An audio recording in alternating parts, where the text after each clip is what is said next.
नमस्कार श्रोत्यांनो. आज आपण एकत्र एक चर्चासत्रासाठी एकत्रित झालो आहोत. जे आहे पर्यावरण सुरक्षित मासिक पाळीसाठी आधुनिक पर्याय.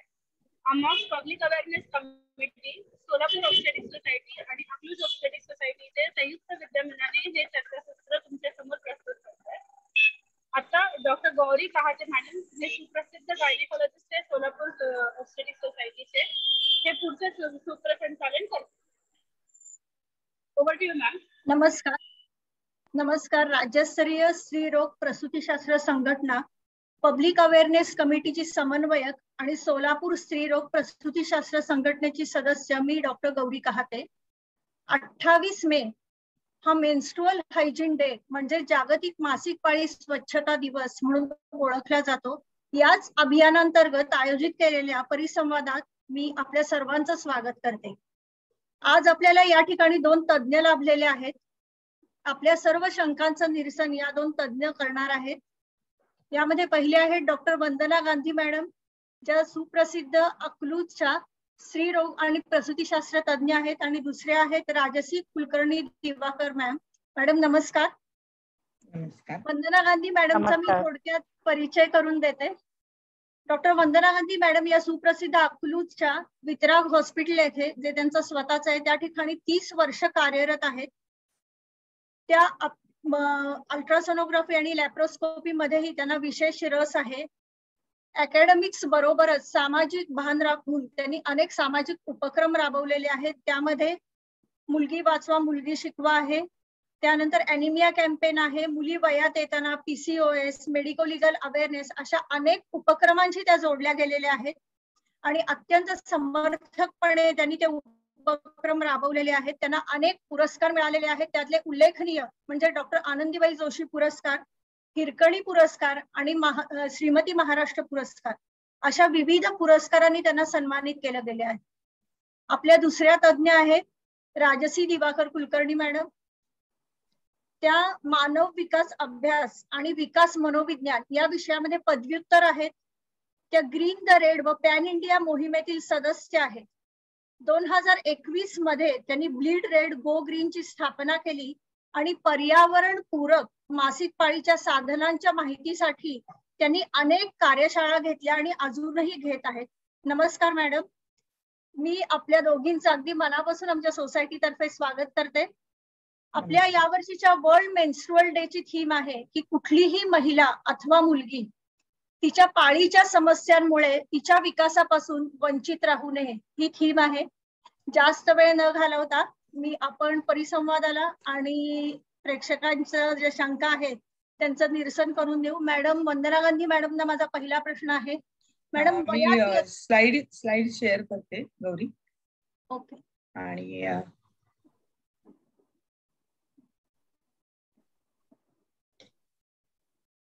त्यांनी स्लाइड शेअरचा माझा ऑप्शन काढलाय का इथं विचार? चालू आहे मॅम. चालू आहे ना? तुम्ही शेअर करू शकता. Yes yes. हा गौरी, यू कॅन स्टार्ट. वयात येताना होणारे शारीरिक आणि मानसिक बदल काय आणि स्त्री प्रजनन संस्थेबद्दल आपण थोडक्यात माहिती सांगू. हा अगदी मूलभूत प्रश्न आहे. कारण वयात येताना म्हणजे कळी उमलताना हा फार मोठा शब्द वापरला जातो. कळी उमलताना म्हणजे ज्या मुली शहाण्या होतात आपल्या स्थानिक भाषेत, तर त्या अंदाजे 9 ते 12 या वयोगटात त्यांच्या शरीरामध्ये संप्रेरकांचे किंवा हॉर्मोन्सचे बदल होतात आणि त्यामुळे शरीराच्या रचनात्मक घडामोडी सुरू असतात. किमान 17व्या वाढदिवसापर्यंत हे बदल पूर्ण होऊन मासिक स्त्राव सुरू होणं अपेक्षित असतं. यामध्ये नैसर्गिक असणाऱ्या ठराविक जागी केसांची वाढ होणे, स्तनांची वाढ होणे आणि मासिक पाळीसाठी शरीरात अंडाशय आणि गर्भाशय परिपक्व होऊन मासिक पाळी सुरू होण्याची ही प्रक्रिया घडत असते. याच वेळेला शारीरिक बदलाबरोबरच मुलींच्या मनात मानसिकही काही घडामोडी चालू असतात. विशेषतः विजातीय आकर्षण वाटणं, सुंदर दिसावं अशा भावनांचा त्यांच्यामध्ये उगम सुरू असतो. त्याच वेळेला कमी जास्त प्रमाणात चेहऱ्यावरही तारुण्य पिटिका दिसू लागतात. या मानसिक आणि शारीरिक बदलाच्या या टप्प्यावर तिला हा नैसर्गिक बदल समजून सांगण्याची एक नैतिक जबाबदारी तिची आई म्हणून आणि स्त्री शिक्षिका यांची असायला हवी. आई ही तिची जर चांगली मैत्रीण असेल तर वयात आल्यानंतर पाळी कशी येते, मासिक पाळी येण्याचं प्रयोजन काय आणि स्त्रीला मासिक पाळी येणं हे किती महत्वाचं आहे हे आई समजून सांगू शकते. यात काही अडचणी आल्याच तर स्त्री आरोग्य तज्ञही मदत करतात. आता हे नैसर्गिक जे चक्र असतं प्रजनन संस्थेचं ते या चित्रात दाखवलेलं आहे. दर 28 दिवसांनी तिच्या शरीरातून म्हणजे अंडाशयातून एक स्त्री बीज परिपक्व होतं. ते मोठं होऊन ते फुटतं आणि नैसर्गिक गर्भधारणा न झाल्यास किंवा गर्भधारणेची पूर्वतयारी म्हणून याकडे आपण पाहू शकतो, पण गर्भधारणा न झाल्यास हे सर्व बदल पुन्हा पूर्ववत होण्यासाठी तिला मासिक पाळी चालू होते. हे मासिक पाळीचं चक्र नैसर्गिक असताना नॉर्मली 28 दिवसांनी होत असतं. म्हणजे या वयात तिला शरीरात होणारे बदल, होणारी मासिक पाळी आणि पुन्हा पुन्हा दर महिन्याला होणारा मासिक रक्तस्राव याला अडॉप्ट होणं मानसिक दृष्ट्या, शारीरिक दृष्ट्या आणि त्यासाठी तिला घरच्यांची, विशेषतः आईची आणि शिक्षकांची शाळेतल्या मदत होणं आणि काही तक्रारी असल्यास डॉक्टरांची मदत. तुमचं प्रेझेंटेशन चालू आहे का? हा, ऍक्च्युली दिसत नाहीये. दिसत नाहीये. मग पहिल्या स्लाइडला तुम्ही एक मिनिट.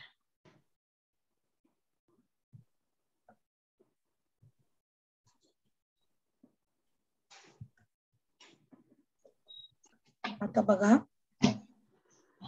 दिसते का? हा, तर आता मी पहिली स्लाइड काही दिसली नसेल तर थोडक्यात त्याचा आढावा घेते. या चित्रात दाखवल्याप्रमाणे गर्भाशय, त्याच्या दोन बाजूला 2 गर्भनलिका आणि त्याच्या बाजूला उजवीकडे व डावीकडे हे पांढरं जे दिसतं ते अंडाशय, याच्यामधून स्त्री बीजाची निर्मिती होणं या चक्राला रिप्रोडक्टिव्ह सायकल म्हणतात. आणि हे दर 28 दिवसांनी घडतं. काही प्रॉब्लेम असल्यास त्यात अनियमितता येते आणि ह्या मासिक पाळीच्या चक्रामध्ये स्त्री बीज तयार न झाल्यास मासिक पाळी अनियमित येऊ शकते. पण दर 28 दिवसांनी जर एक परिपक्व स्त्री बीज तयार झालं तर गर्भधारणेची ही पूर्वतयारी असते आणि जर गर्भधारणा झाली नाही तर तिला मासिक पाळी म्हणजे रक्तस्राव सुरू होतो. हे चक्र तिच्या शरीरात चालू असतं आणि याच वेळेला हे शारीरिक आणि मानसिक बदल होतात. म्हणून तिला थोड्याशा या अडॉप्टेशनसाठी तिच्या आईची, मोठ्या बहिणीची अथवा शाळेतल्या शिक्षिकांची मदत लागू शकते आणि काही अडचणी असल्यास स्त्रीरोग तज्ञही तिला मदत करू शकतात. खूपच छान मॅडम. माझा पुढचा प्रश्न असा असेल की मासिक पाळी दरम्यान स्वच्छतेची उद्दिष्ट कोणती किंवा संकल्पना काय? सध्या आपण खरं तर 21व्या शतकाच्या उंबरठ्यावर असून सुद्धा महिलांना याबाबत सजग करण्याची काय आवश्यकता आहे? खरं तर 21व्या शतकाचा अजून म्हणावा तेवढा अपेक्षित बदल महिलांच्या लाईफस्टाईलवर झालेला नाहीये. म्हणजे आपण सर्वसाधारण महिलांचा विचार जेव्हा करतो तेव्हा मासिक पाळीला आजार समजू नये हे पहिल्यांदा त्यांना पटलं पाहिजे की हा आजार नसून ही तर मातृत्व मिळण्यासाठी असणारी एक नैसर्गिक देणगी आहे. मासिक पाळीमध्ये रक्तस्राव 4 ते 6 दिवस होतो आणि काहीसा दुखावा नैसर्गिक मासिक पाळी अपेक्षित आहे. अशा वेळी मुलींनी त्यांना मासिक पाळीची माहिती घ्यावी, आईनी द्यावी आणि स्वच्छ, मऊ आणि कापडी पॅड वापरणं हे तिच्या आरोग्य दृष्टीने सर्वात सुरक्षित गोष्ट आहे. कारण कापडी पॅड मध्ये कोणतीही कृत्रिम रसायनं नसतात, शरीराला ती अपायकारक नसतात. पुन्हा स्वच्छ पाण्याने ती धुवून कडक उन्हामध्ये जर सुकवली तर त्या मुलीला ती परत वापरता येतात. म्हणजेच मासिक पाळीचे वापरण्याचे पॅड वैयक्तिक असावेत आणि पर्यावरण पूरक असावेत हे तिला समजून सांगण्याची गरज आहे. तुम्ही म्हणाल की 21व्या शतकात जनजागृतीची का गरज आहे? कारण आपल्या समाजात अजूनही अज्ञान, अशिक्षितपणा आणि अंधश्रद्धा या 3 बाबी अजूनही अस्तित्वात आहेत. संकोचामुळे शाळेतूनही या विषयावर चर्चा होत नाही. खरं तर मासिक पाळी हा नैसर्ग धर्म आहे, आजार नसून. तर त्याविषयी शाळातूनही प्रबोधन होणं आवश्यक आहे. मग स्वच्छतेचं उद्दिष्ट हेच आहे की त्या योगातून तिला कोणत्याही जंतू संसर्ग होऊ नये, तिने स्वच्छ पॅड वापरावेत, स्वच्छ जागी वाळू घालावेत आणि त्याविषयी तक्रारी असल्यास योग्य वेळी डॉक्टरांचा सल्ला घ्यावा. म्हणजे मासिक पाळीच्या निमित्तात कोणते आजार तिला होणार नाही. तर पर्यावरण पूरक वापर फार गरजेचं आहे. आपण पुढचा प्रश्न आहे मॅडम, माझा राजसी मॅडम ना. आपण ब्लीड रेड गो ग्रीन या चळवळीच्या आघाडीच्या कार्यकर्त्या आहात. मासिक पाळी दरम्यान वापरल्या जाणाऱ्या मेन्स्ट्रुअल कप किंवा रियुजेबल कॉटन पॅड्स याचे आपण समर्थक आहात. तर ही चळवळ जास्तीत जास्त महिलांपर्यंत पोहोचावी असं तुम्हाला कधी वाटलं आणि का वाटलं? मी जेव्हा 2013 साली छत्तीसगड मधल्या एका दुर्गम भागात राहायला लागले, तिथे कामानिमित्त शिफ्ट झाले होते आणि तेव्हापासून मला ते जाणवलं की सॅनिटरी पॅडचे जितके उपाय आहेत म्हणजे जितके त्याचे फायदे आहेत तितके तोटे पण आहेत. आणि आपला कचरा कोणीतरी शहरात उचलून घेऊन जातो पण ग्रामीण भागात आपला कचरा कोणीच उचलून घेऊन जात नाही. तो आपल्याला स्वतःलाच त्याची काही ना काही विल्हेवाट लावावी लागते. अशा वेळेला मला हे वेगवेगळे पर्याय बद्दल मी माहिती शोधायला लागले आणि त्याच्यामुळे मला त्यांच्याबद्दल माहिती मिळाली आणि मी तेव्हापासून यांचा वापर करते आहे. आणि जेव्हा मी स्वतः वापरायला लागले तेव्हा मला त्याचा जो कम्फर्ट वाटला त्याच्यामुळे मला त्याचे जे फायदे जाणवले ते मला सगळ्यांना सांगावेसे वाटले आणि म्हणून मी या विषयावर काम करायला सुरुवात केली. खूपच छान. माझा पुढचा प्रश्न वंदना मॅडम आहे की madam, national health and family welfare यांनी 10 ते 19 वयोगटातील मुलींसाठी काही विशेष अभियान या पाळीच्या जनजागृतीसाठी सुरू केलंय आणि युनिसेफही यामध्ये कार्यरत आहे. तर या काळात सुद्धा सामाजिक आणि वैयक्तिक असे कोणते उपक्रम राबवावेत असं तुम्हाला वाटतं? खरं तर मासिक पाळीविषयी उपक्रम राबवण्यामध्ये जनजागृती जशी आपण आता या कार्यक्रमातून करतोय ती सगळ्यात महत्वाची आणि ती पण लोकल लँग्वेज मध्ये. म्हणजे आता आपण हा प्रोग्राम मराठीतून करतोय म्हणजे मराठी भाषिकांना ती स्पष्टपणे समजेल. तसं प्रत्येक राज्यातून प्रत्येक एरियातून त्यांच्या लोकल लँग्वेज मध्ये मासिक पाळीची माहिती देणं. सर्वप्रथम सोशल मीडियाचा भरपूर वापर आपण आज करू शकतो म्हणजे व्हॉट्सअप वरून किंवा युट्यूब वरून आणि संवादातून. तर ह्याचा वापर करून ऑडिओ व्हिज्युअलचा स्लाइडचा वापर करून चित्रातून आपण चांगल्या प्रकारे संबोधन करू शकतो आणि मासिक पाळीविषयीच्या माहितीचे जाणीव जागृतीचे उपक्रम हे राबवणं खरंच गरजेचं आहे. त्याच्यामध्ये स्कूल ॲडोलसंट हेल्थ इनिशिएटिव्ह म्हणजे प्रत्यक्ष स्कूलमध्ये भेटी देऊन मुलींशी संवाद साधून त्यांची भीती दूर करणे, अज्ञान दूर करणे. तसंच ॲडोलसंट सेक्स एज्युकेशन इनिशिएटिव्ह म्हणजे स्त्री आरोग्य तज्ज्ञांनी स्वतः जाऊन त्यांना नैसर्गिक त्यांचे जे शरीराचे घटक आहेत, नैसर्गिक जे अवयव आहेत, त्याच्यात होणारे वयात येतानाचे बदल आहेत, त्यातून मासिक पाळीचं महत्व काय हे स्लाइड शोच्या द्वारे स्त्री आरोग्य तज्ञ छान समजून सांगू शकतात. कारण हे प्रोग्राम मी नेहमी शाळातून घेते आणि मुलींना खूप उत्सुकता असते, मुली खूप प्रश्न विचारतात. आता संकोचातून त्यांना हेल्थकडे आपल्याला न्यायचं असेल तर त्यांच्याशी डायरेक्ट संवाद साधायला हवा. आणि लोकल सोसायटीच्या असतात स्त्री आरोग्य तज्ञांच्या, त्यांच्या करवी देखील त्यांनी वेगवेगळ्या शाळांना भेटी देऊन आणि असे स्लाइड शो मधून टॉक देऊन पाळीचे पर्याय, मासिक पाळीचे पूरक काय जे पर्यावरण पूरक आहेत ते उपाय आणि तक्रारी याबद्दल चर्चासत्र घेणं गरजेचं आहे. मला असंही सुचवायचं की पोस्टरद्वारे पण आपण छान माहिती देऊ शकतो. म्हणजे माहिती पत्रकात योग्य ती चित्र दिली तर मुलींना ह्याच्याविषयी माहिती द्यायला सोपं पडतं. पोस्टरच्या स्पर्धा घेता येतात, पोस्टर शाळेतून वाटता येतात. आता काही सोशल मंडळ असतात किंवा रोटरी क्लब सारखी की जे अशा कार्यासाठी पुढे आलेले आहेत, मग त्यांच्या मदतीने आपण काही पोस्टर, त्याची माहितीची किट म्हणजे ज्याच्यामध्ये मासिक पाळीविषयीची बेसिक माहिती आणि त्या मुलींना वापरायसाठी किमान 4 पॅडचा एक पॅक आणि एक साबणाची वडी अशी ही किट भेटवस्तू म्हणूनही देता येते. मग अशाला सोशल प्लॅटफॉर्मवरून आणि डॉक्टरांच्या मदतीने आणि NGO तर्फे अशा सर्वांनी एकत्र येऊन शाळातून मुलींना द्यावं. एकदा असं मी ऐकलंय की म्हणजे आमच्याच गावात झालेलं की रोटरी क्लब किंवा इतर काही क्लब मधून सॅनिटरी पॅडचं वाटप झालं. तर सॅनिटरी पॅड वाटप होण्याऐवजी कापडी पॅड किंवा कपचं वाटप करता येतं. म्हणजे वाटप करणाऱ्या लोकांना देखील अवेअरनेस करायची गरज आहे. खरं आहे, सध्या अवेअरनेस आहे पण तो अधिक परिणामकारकरित्या राबवणं अत्यंत गरजेचं आहे.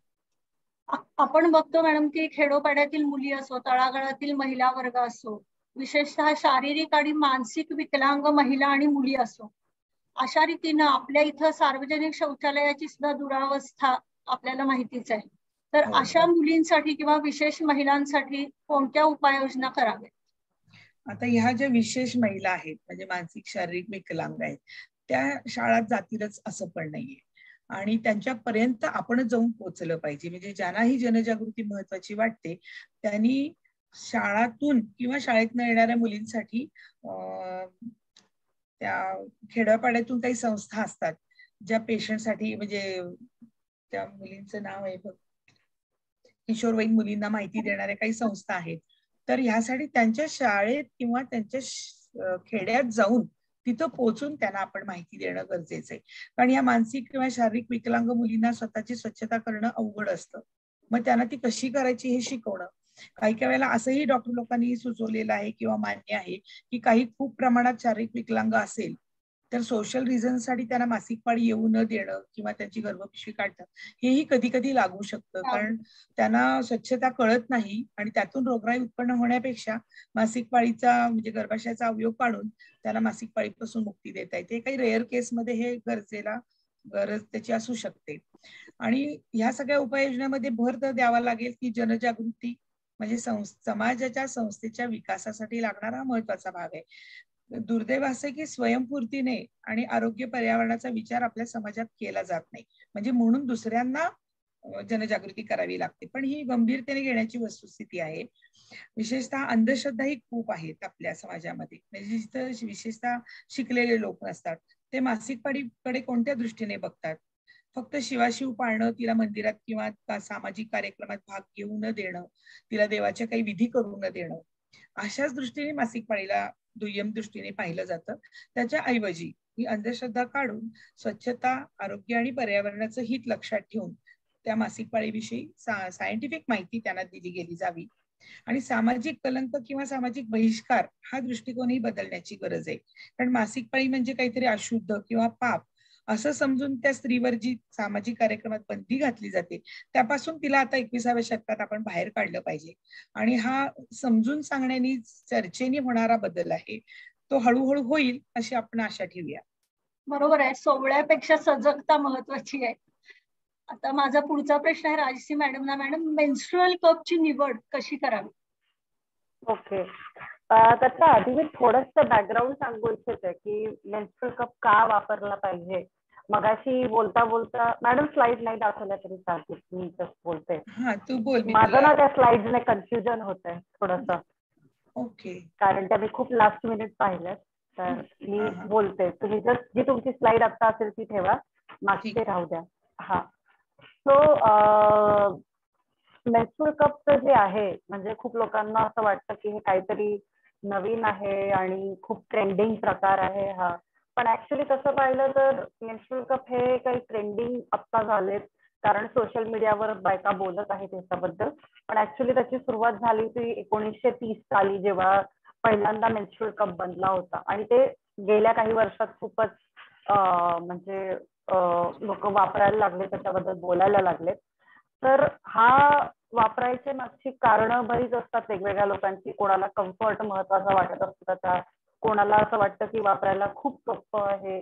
आणि खास करून ज्या लोकांना खूप रॅशेस येतात त्यांच्यासाठी मेन्स्ट्रुअल कप हा एक खूप चांगला पर्याय होऊ शकतो. कारण हा याच्याने कुठलंही घर्षण होत नाही आणि हा शरीराच्या आत घालायचा पर्याय आहे. तर मेन्स्ट्रुअल कप वापरताना कसा निवडायचा तो वापरण्याआधी, तर हा प्रश्न परत परत मला विचारला जातो वेगवेगळ्या लोकांद्वारे. तर 2 अप्रोचेस आहेत याच्यामध्ये. एक अप्रोच असा आहे की एक स्टँडर्ड साईजचा कप मिळतो. तर तो कप आपण म्हणजे आता खूप सारे ब्रँड्स आहेत एक स्टँडर्ड साईजचा कप विकतात आणि आपण तो घेऊन वापरू शकतो. सो तो एक अप्रोच आहे.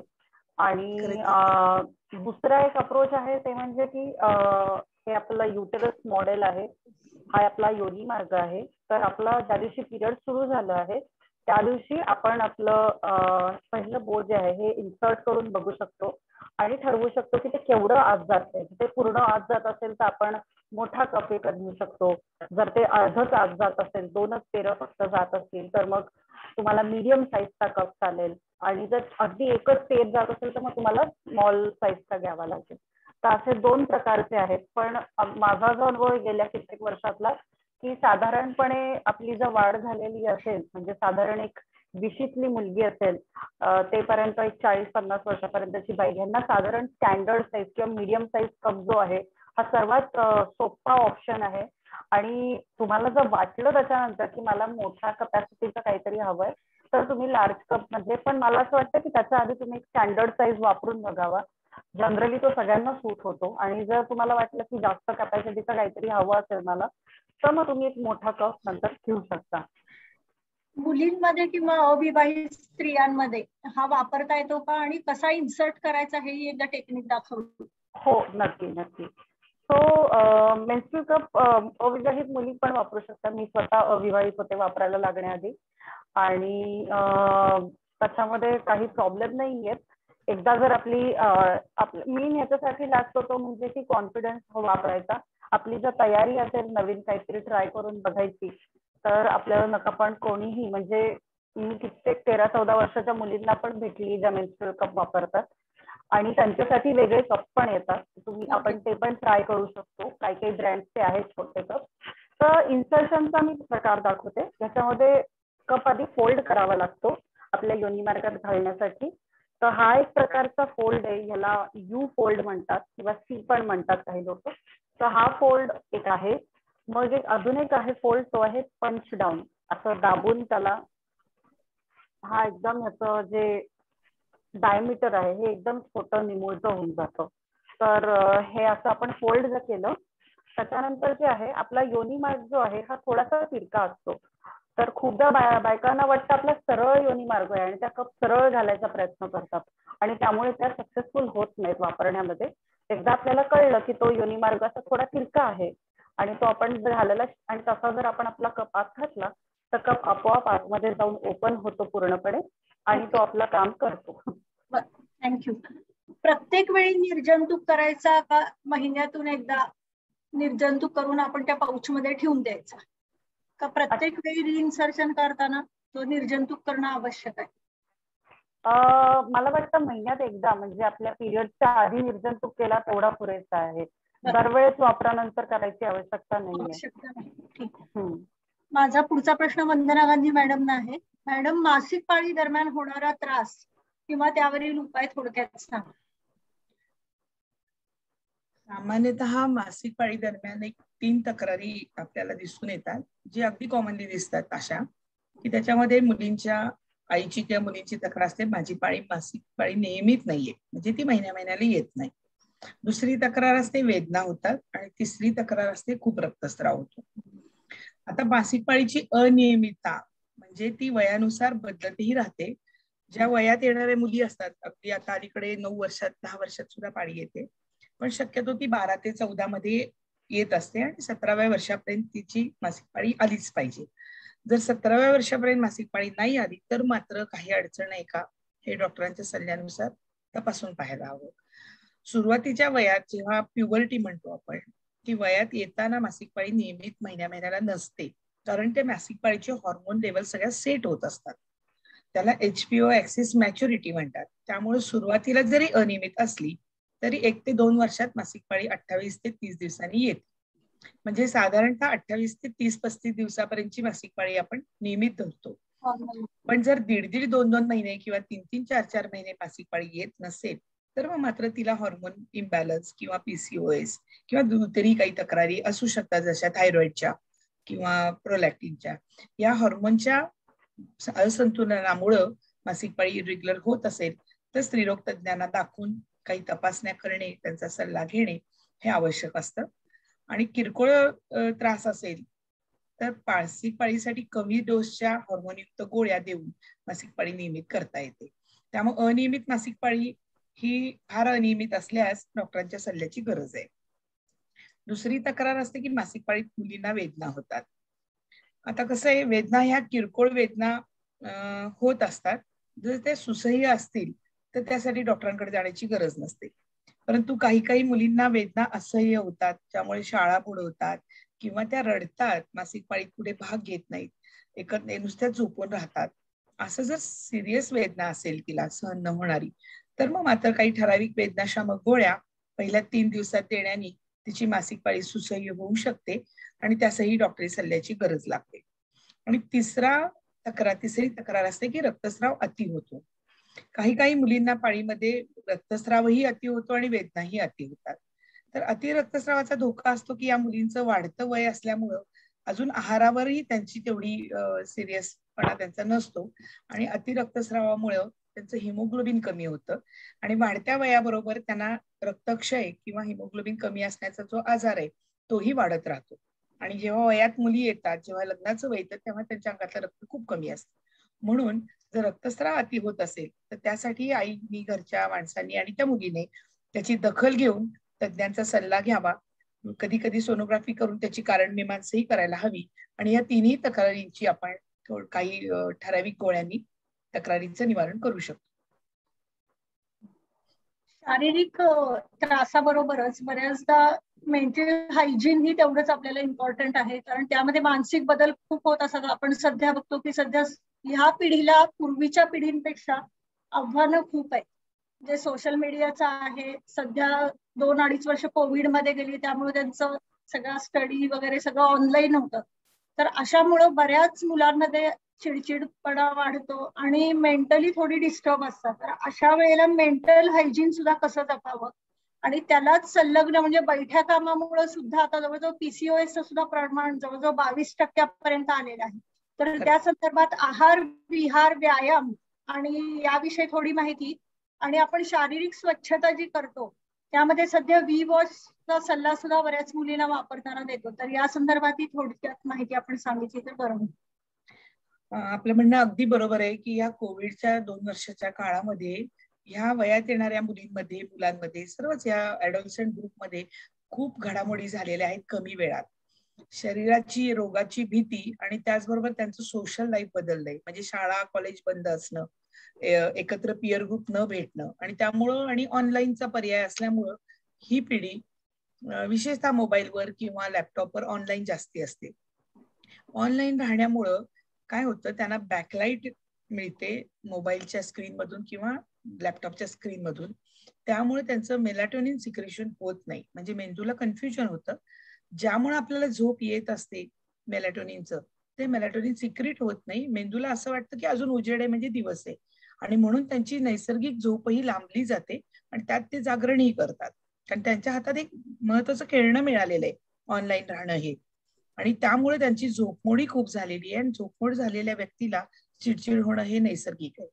त्यामुळे त्यांच्या झोपेचं इतकं महत्व आहे की त्यांनी किमान 7 ते 8 तास सलग झोप घेणं वाढीच्या वयात आणि निसर्गाविरुद्धची जागरणं टाळणं हे खूप महत्वाचं आहे. त्याचं महत्व त्यांना घरच्या माणसांकडून पटणार नाही कदाचित, पण डॉक्टरांच्या करवी पटवायला हवं. आणि आजकाल झोप न लागणं हा या तरुण पिढीचा आजार होऊ नये म्हणून याबद्दल त्यांना सजग करणंही फार महत्वाचं आहे. दुसरी गोष्ट म्हणजे मानसिक आरोग्य. मानसिक आरोग्य तेव्हाच असतं जेव्हा अज्ञान आणि माहितीचा अभाव, त्यामुळे त्यांचा कॉन्फिडन्स किंवा आत्मविश्वास नसतो. मग अशा वेळेला आपल्याला शारीरिक स्वच्छतेचं, विशेषतः मुलींना मासिक पाळी दरम्यानच्या शारीरिक आरोग्याची माहिती जर दिली आणि त्यांच्या किरकोळ तक्रारींचं निवारण जर झालं तर त्यांचं मानसिक आरोग्य ठीक राहू शकेल. त्यांच्याशी मोकळं बोलणं, त्यांच्या मनातल्या शंकांचं निरसन करणं हे मानसिक संतुलनासाठी अतिशय आवश्यक आहे असं मला वाटतं. आणि आहाराचं महत्व म्हटल्यानंतर सध्या फार महत्वाचा हा विषय आहे, कारण आजकालची जीवनशैली खूप बदललेली आहे. फास्ट लाईफ, फास्ट फूड आणि ऑनलाईन लाईफ, यामुळं आहाराकडे फारसं महत्वच दिलं जात नाही. आवडतं ते खाल्लं जातं, पण शरीराला आवश्यक आणि आरोग्यदायी असं खाल्लं जात नाही. त्यामुळे मला जे काय आवडतं तेच केलं जर गेलं तर आपण समतोल आहाराकडून या पिढीला लांब नेतोय. म्हणून या मुलांना, या मुलींना शाळेतून आणि डॉक्टरांच्याकडून जिथून गोळी लागू पडते अशा ठिकाणहून आहाराचं महत्व द्यायला हवं. मी असंही पाहिलंय की या वयात मुरमं येतात, मुली सारखं आरशापुढे उभारून मुरमं क्लीन करतात, त्यांची त्वचा निस्तेज पडते, त्यांचा रक्तक्षय वाढत असतो कारण रक्तस्राव होत असतो. त्यामुळे काही काही मुलींना विस्मृती लवकर होते या पिढीला आणि त्यांच्यात आत्मविश्वास नसतो, मग अभ्यासात मागं पडतात. कितीतरी मुलींनी, हिमोग्लोबिन कमी असलेल्या मुलींनी शाळा सोडल्याची पण उदाहरणं आहेत. म्हणजे माझे एका मुख्याध्यापकांशी बोलणं झालं होतं या प्रोग्राम संदर्भात, तर त्या म्हणत्या मुली 7वी 8वी पर्यंत येतात, 9वी 10वीला शाळा सोडतात. मग अशा वेळेला त्यांची मानसिकता काय आहे, त्यांची तब्येतीला काय प्रॉब्लेम आहे, ह्याचा विचार शाळेकडूनही आणि पालकांकडूनही होणं गरजेचं आहे असं मला वाटतं. आणि म्हणून त्यांच्या आहारामध्ये समतोल आणि प्रथिनयुक्त आहार, लोहयुक्त आहार, घरचं ताजं आणि सकस अन्न, पालेभाज्यांचा आहार, गूळ, लिंबू, गुडदाणी, शक्य तेवढी मोसमी म्हणजे सीझनल फळं, असं जाणीवपूर्वक जर आहार घेण्यात आला तर त्यांचा रक्तक्षयही टाळता येतो. योग्य ती प्रथिनं गेल्यामुळे त्यांचा मसल मासही तयार होण्यास मदत होते आणि त्यांच्या शिक्षणातही अडथळे कमी होऊ शकतील. फास्ट फूड टाळणं ही महत्वाची टीप देणं मला गरजेचं वाटतं, कारण केमिकल आणि प्रिझर्वेटिव्ह असलेले बाजारचे पदार्थ संपूर्ण टाळले पाहिजेत निदान वाढीच्या वयात, असं मी आवर्जून सांगेन. आणि म्हणून घरचा आहार, योग्य वेळेला झोप घेणं, ऑनलाईन राहण्यामध्ये लिमिटेशन ठेवणं, म्हणजे मोबाईलचा म्हणा किंवा कोणत्याही ऑनलाईन गॅजेटचा वापर नियमित ठेवणं, हे सर्व मिळून मानसिक आणि शारीरिक आरोग्याला मदत करेल. खूप छान madam. Right food at right age at right time. मॅडमने खूप छान शब्दात सांगितलंय. माझा पुढचा प्रश्न आहे राजश्री मॅडमना. मॅडम, व्यायाम, खेळ, झोपताना किंवा हेवी पिरियड्स मध्ये हे मेन्स्ट्रुअल कप्स लिकेजचा प्रॉब्लेम यामध्ये होतो?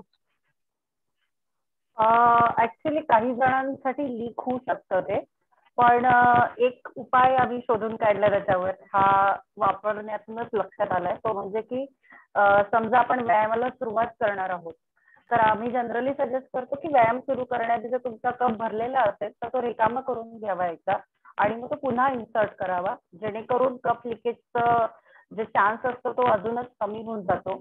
तो भरला असेल तर लीक होण्याचे जास्त चान्सेस असतात. तो एकदा आपण रिकामा करून घेतला तर आपण व्यायाम करणं किंवा कुठल्याही प्रकारच्या ऍक्टिव्हिटीज करणं याच्यामध्ये लिकेजचा शक्यतो प्रॉब्लेम नाही येणार. ओके. पिरियड पेन यामुळे वाढते का आणि जंतू संसर्ग होतो का? ऍक्च्युली पिरियड पेनच्या बाबतीत थोडं डिबेट आहे. काही लोक म्हणतात की आमचं पेन कमी झालेलं आहे मी जेव्हापासून हे वापरतो आहोत, पण काही लोकांचं मत आहे की आम्हाला काही वेगळं पण जाणवलं नाही आहे. तर ते खूप पर्सनल आहे, पण वाढतंय असं ऐकण्यात तरी आलेलं नाही आलंय. आणि दुसरं म्हणजे की याच्यामुळे आपला जंतू संसर्ग होऊ शकतो का, तर ऍक्च्युली मेन्स्ट्रुअल कपचं जे मटेरियल आहे हे इनर्ट मटेरियल आहे, मेडिकल ग्रेड सिलिकॉन आहे, त्यामुळे खूपच कमी चान्सेस आहेत तिथून जंतू संसर्ग होण्याचं. पण एक खूप महत्वाची गोष्ट आपण सगळ्यांनी लक्षात ठेवायची आहे की आपले हात मेन्स्ट्रुअल कप हाताळताना स्वच्छ असले पाहिजेत, साबणाने धुतलेले असले पाहिजेत, जेणेकरून जो काही जंतू संसर्ग आपल्या हाताद्वारे होऊ शकतो किंवा आपल्या प्रॅक्टिसेसद्वारे होऊ शकतो तो आपण जास्तीत जास्त टाळू शकतो. हो. आणि आयुडी किंवा म्हणजे कॉपर्टी वगैरे यांनी इन्सर्ट केलेली असेल अशांमध्ये चालतो का? म्हणजे ते लोक वापरू शकतात? वापरू शकतातच, पण माझा जो सल्ला असेल की आधी त्यांनी आपल्या डॉक्टरांशी बोलून घ्यावं, कारण आयुडीचे पण वेगवेगळे प्रकार असतात आणि याचा जो सक्शन फॉर्म होतो तो सक्शन कधी कधी त्याचे जे स्ट्रिंग बाहेर आलेली असते सर्विक्स मधनं त्याच्यासोबत इंटरफिअर करू शकते. कधी कधी ती स्ट्रिंग ओढली जाऊ शकते कप सोबत सक्शन ब्रेक करताना, त्यामुळे ती थोडीशी आपण काळजी घेतली पाहिजे. आणि जर अजून आपण आपली आयुडीचं काही जण असंही करतात, म्हणजे कित्येक बायकांकडून मी ऐकलंय की त्या गायनॅककडे जाऊन थोडीशी त्याचे स्ट्रिंग आहे ती थोडीशी ट्रिम करून घेतात, जेणेकरून ती कप मध्ये अडकत नाही. तर माझा असा सल्ला राहील की जेव्हा तुम्ही कप आणि आयुडी दोन्ही एकत्र वापराल तर पहिलं गोष्ट मला वाटतं तुम्ही एकदा डॉक्टरशी भेटावं आणि मग तुम्ही दोघं मिळून काय ते एक्झॅक्ट आपल्यासाठी सोल्युशन काढू शकता. पण दोन्ही नक्कीच एकत्र वापरलं जाऊ शकतं. अर्थातच हे पर्यावरणपूरक साधन आहे आपल्याला माहितीच आहे, पण तरी सुद्धा याचे फायदे निश्चितच आहेत, पण तरी याचे काही तोटे आहेत का की जे आपल्या निदर्शनास आले? म्हणजे थोडक्यात प्रवासात वगैरे काही अडचणी येणं वगैरे. मेन्स्ट्रुअल कपच्या बाबतीत म्हणतात? मेन्स्ट्रुअल कपच्या. ओके.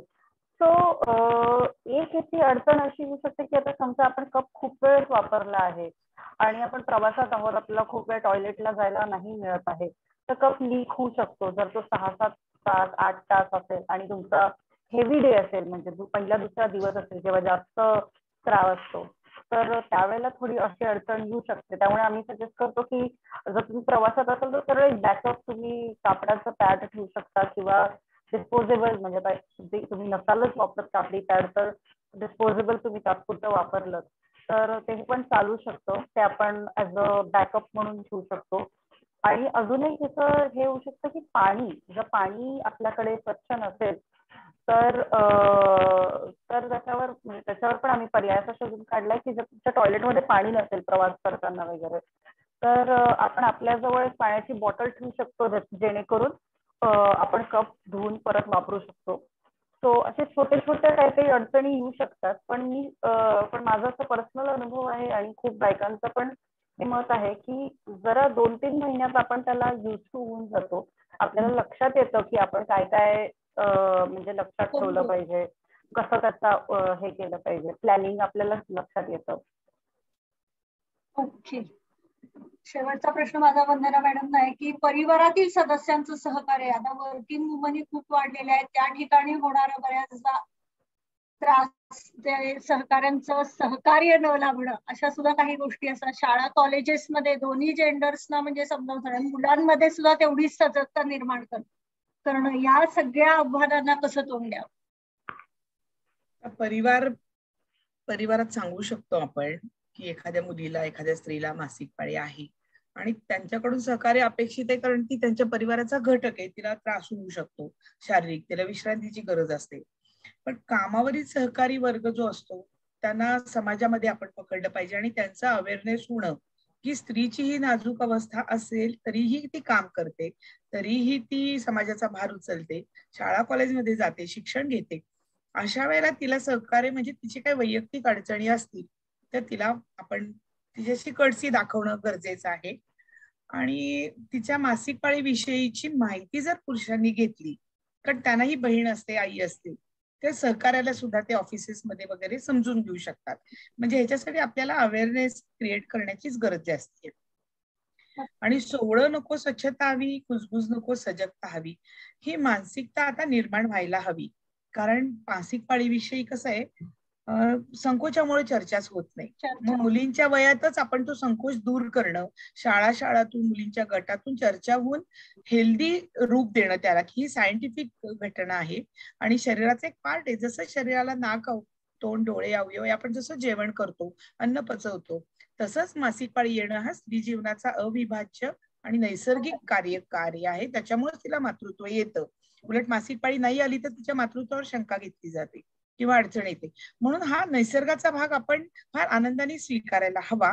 आणि हा अवेअरनेस जर आला तर नुसती चर्चा किंवा तिच्या कार्यक्रमावर बंदी घालणं, ह्याच्यापेक्षा तिने स्वच्छ राहणं, आरोग्यदायी राहणं आणि त्या काळात तिला योग्य ती मदत करणं, त्रास होत असेल तर डॉक्टरांकडे घेऊन जाणं, हे परिवाराला किंवा कोणत्याही सदस्याला माहीत असावं.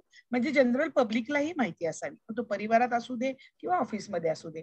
म्हणजे मेन्स्ट्रुअल हायजीन डे आपण का साजरा करतो, की याविषयीची सजगता निर्माण व्हावी. आणि तिच्याकडे काहीतरी विशिष्ट 4 दिवस आहेत, तू बाजूला राहा, तू शिवू नको घरात, तू आमच्याकडे येऊ नको, तू वेगळी एकटी राहा. खेड्यापाड्यातून तिला एकटी ठेवलं जातं. तिला हे तिचं खाणं पिणं, तिचं सगळंच वेगळं. इतकी अशुद्धी करण्यासारखं त्यात काही नाही, तो शरीराचा भाग आहे. मग आपण शौचाला जातोच की, ती पण अशुद्धीच आहे तसं बघायला गेलं तर, पण आपण ती स्वीकारतो. तसंच मासिक पाळीचाही जनरलाइज स्वीकार व्हावा आणि तिच्या शरीराचा तो एक भाग आहे, तिच्यामुळेच आपल्याला मूल आणि संतती मिळणार आहे. त्यामुळे तो ऍक्सेप्टन्स वाढवणं हे मला गरजेचं वाटतं. त्यासाठी हा दिवस आपण आता साजरा करतोय, म्हणजे हा अवेअरनेस वाढवायचा एक प्रकार केला. असेच अवेअरनेस वेगवेगळ्या उपक्रमातून, सोशल मीडियामधून वाढवायला हवे. त्याशिवाय आपल्याला असं सांगता येणार नाही की पुढे जाऊन ही प्रथाच बंद व्हायला पाहिजे. म्हणजे पूर्वी जी प्रथा होती की तिला एकटं पाडणं किंवा तिला आयसोलेट करणं, हे होऊ नये. उलट तिच्या तक्रारींकडे लक्ष देणं, तिच्या विशेष दिवसात काळजी घेणं, इकडे लक्ष समाजाचं वेधावं. म्हणून आपण असे उपक्रम वारंवार केले पाहिजेत, कारण आपल्या समाजाला पुन्हा आणि पुन्हा जनजागृतीची गरज ही राहणारच आहे. खरंय मॅडम, अतिशय छान शब्दात दोन्ही तज्ञांनी आपल्या अनेक शंकांचं निरसन केलंय. परिसंवादाच्या अंतिम टप्प्याकडे आपण आलोय. दोन्ही तज्ञांचे मनापासून कौतुक की त्यांनी हा विषय अत्यंत सोप्या भाषेत समस्त जनमानसात पसरवलाय. सामाजिक परिस्थितीच्या बदलानुसार खरं तर स्त्रीने एकीकडे कालक्रमणा करताना अतिशय उत्तमरित्या ती कालक्रमणा केली आहे, तरीही 21व्या शतकात अनेक आव्हानांना तिला सामोरं जावं लागतंय. त्यामध्ये अगदी हुंडाबळी असो, मासिक पाळीच्या तक्रारी असो, स्त्री गर्भाची हत्या असो, गर्भजल चिकित्सा चाचणी असो आणि स्त्रीवर होणारे अन्याय, या सगळ्या गोष्टींना म्हणजे बाह्य स्तरावरील बदल आणि कायदे हे काही मानसिक धारणा अजूनही बदलू शकलेले नाहीये. त्यामुळे स्त्रियांना नव्या समस्यांना रोजच सामोरं जावं लागतंय. तरीही त्यांच्या विस्ताराचं, त्यांनी केलेल्या कर्तृत्वाचं हे कौतुक आहे आणि हे समाजाचं परिवर्तन निश्चितच कौतुकास्पद आहे. आजच्या परिवारातून आणि परिसंवादातून प्रत्येक मुलगी, स्त्री ही मानसिक आणि शारीरिकरित्या आरोग्य संपन्न व्हावी अशीच आपण धारणा करूया आणि या मासिक पाळी स्वच्छता अभियानांतर्गत समाज प्रबोधनाचे कार्य जे आहे ते असेच आपण चालू ठेवू. पुनश्च एकदा आमच्या संघटनेतर्फे मॅडम आपल्या दोघींचं मनापासून कौतुक आणि आभार. धन्यवाद. हा कार्यक्रम तुम्ही आयोजित केला त्याबद्दल खरंच पब्लिक अवेअरनेस कमिटी, अमॉक्स आणि सोलापूर सोसायटी, अब्दुल सोसायटी यांचे मीही आभार मानते. ह्या शेवटच्या जे चित्र दाखवले त्याच्यातली समर्पकता जर आपल्या ध्यानात आली समाजाच्या, की ह्या पिंजऱ्यातून त्या पॅडची मुक्ती म्हणजे स्त्रीची ह्या कोंडीतून शारीरिक, मानसिक, सामाजिक बंदीतून मुक्ती व्हावी, हा समाजात आज आपण मेसेज पुढे करावा. आणि त्यानिमित्ताने आपण आयोजित केलेल्या कार्यक्रमाला आमची खरोखर शुभेच्छा आणि धन्यवाद. Thank you so much ma'am. तुम्ही खूप सुंदर रीतीने सगळ्या गोष्टी समजून सांगतात आणि त्याबद्दल मनापूर्वक तुमचे तिघांचे धन्यवाद. मी आता सोलापूर OBGY सोसायटी चे प्रेसिडेंट जम्मा मॅडमला officially vote of thanks propose करण्यासाठी आमंत्रित करते. जम्मा मॅम. हा सुंदर असा कार्यक्रम राज्यस्तरीय स्त्रीरोग संघटना, सोलापूर स्त्रीरोग संघटना व अकलूज स्त्रीरोग संघटना यांच्या संयुक्त विद्यमाने आयोजित केला आहे. डॉक्टर परदेशी सर, डॉक्टर मोनिका उम्मदन यांच्या प्रयत्नाने हा कार्यक्रम होऊ शकलेला आहे. सर्व श्रोत्यांची मनपूर्वक आभारी आहे. राजश्री मॅडम, डॉक्टर वंदना गांधी, डॉक्टर गौरी कहाते यांची मनपूर्वक आभारी आहे. खूप महत्वाची माहिती सर्व सख्यांना तुम्ही एकदम सोप्या भाषेत समजेल अशा भाषेत दिलेली आहे आणि ही काळाची गरज आहे. ही काळाची गरज ओळखून मोनिकाने हा प्रोग्राम आयोजित केलाय आणि तो असा सुंदररित्या पार पाडलेला आहे. सर्वांचे मनपूर्वक आभार. Thank you so much, ma'am. Thank you, Pardesi sir and Sujata Darvi madam, for giving us an opportunity to conduct this under the aegis of Amox banner. And thank you to Jamma madam and Priya madam who have given their acquaintance and acceptance for conducting such a beautiful program under their banner. Thank you so much, everybody. Thank you. Is there a recording button for us?